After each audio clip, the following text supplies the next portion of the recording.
Porque muitos discípulos deixaram de seguir Jesus. Enquanto Pedro, representando os apóstolos, dirá: a que iremos, Senhor? Tu tens palavras de vida eterna. Nós estamos celebrando o 21º domingo do tempo comum.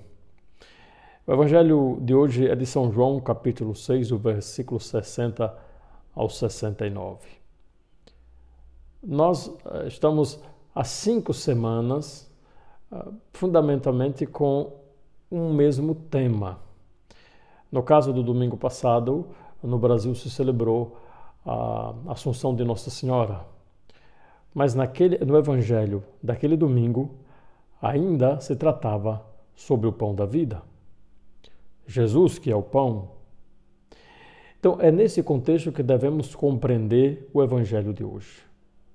Como se estivesse finalizando o tema. O evangelho de hoje, muitos discípulos que seguiam Jesus vão deixar de segui-lo. Por quê? Porque vão pensar que aquelas palavras de Jesus são palavras duras. Quais palavras? Porque Jesus fala de comer a sua carne, beber o seu sangue. Que história é essa? Então são palavras duras. Por quê? Porque os discípulos estavam seguindo Jesus com uma outra intenção. Não era aquela intenção do reino dos céus, mas era uma intenção mundana. Eles não queriam um Messias poderoso, humanamente poderoso, que pudesse resolver os seus problemas. Num primeiro momento, eles ficaram atraídos, porque Jesus multiplicou os pães, sobraram 12 cestos.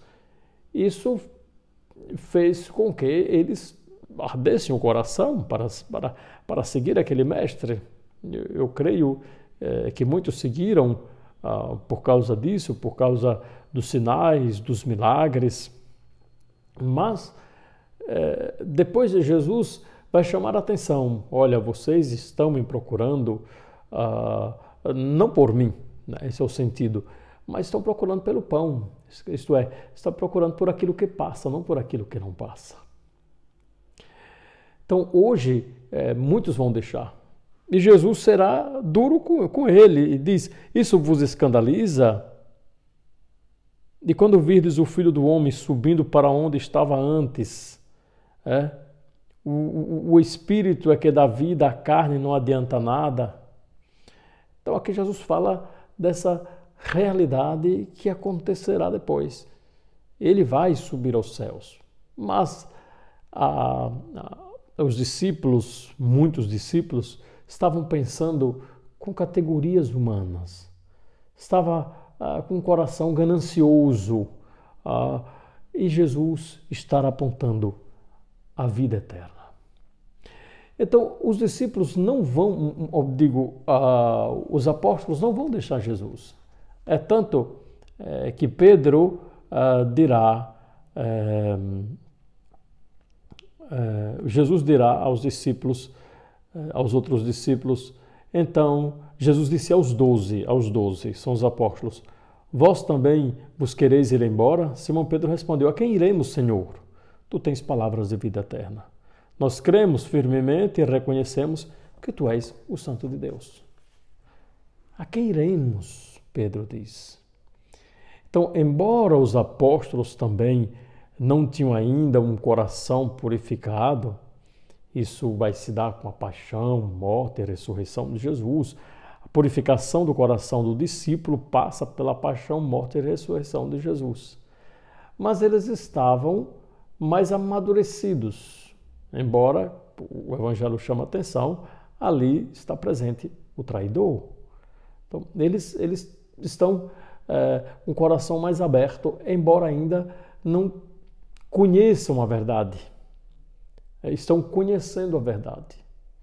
Então, meus irmãos, a grande mensagem de hoje do Evangelho, depois completando essas 5 semanas de reflexão sobre esse tema, é que nós devemos procurar Jesus não pelos seus bens, mas devemos procurar Jesus por Jesus. Os bens, as graças são consequência desse encontro, são consequência dessa união com Cristo. Agora, quando nós pensamos em categorias humanas, nós não vamos entender por que uma religiosa deixa tudo, vai para outro país, vai ajudar os pobres. E às vezes aquela jovem era de família muito rica. Então, com categorias humanas, nós vamos dizer, eu não, muitos vão dizer, o mundo vai dizer, ela está perdendo tempo. Que perda de tempo. Uma jovem que vai para o mosteiro, para as monjas carmelitas, descalças, beneditinas, ou outras congregações, outras ordens contemplativas, mais um pouco mais, às vezes, radicais, porque vão encontrar a grade como liberdade e não como prisão, como pensa o mundo, e elas vão ser prisioneiras de Cristo. Porque se você pensar em categorias humanas, você não vai aceitar. Por quê? Porque acha que ali é perder tempo. Aqui dali é coisa de loucura. Claro, seguir a Cristo é sempre loucura. Então, aqueles que estão com a vocação, que estão lá meio amornado, está esfriada, está em crise, pensando em desistir, leia este evangelho, porque vai fazer reacender no coração essa força, esse desejo, esse apetite para voltar a seguir a Cristo e dizer sempre com Pedro, no momento da crise cristã, o católico deve sempre pensar, a quem iremos, Senhor? Só Tu tens palavras de vida eterna. Essa é a palavra que eu tenho hoje para vocês. Que o Senhor nos abençoe, nos guarde e nos conserve no seu amor. Amém.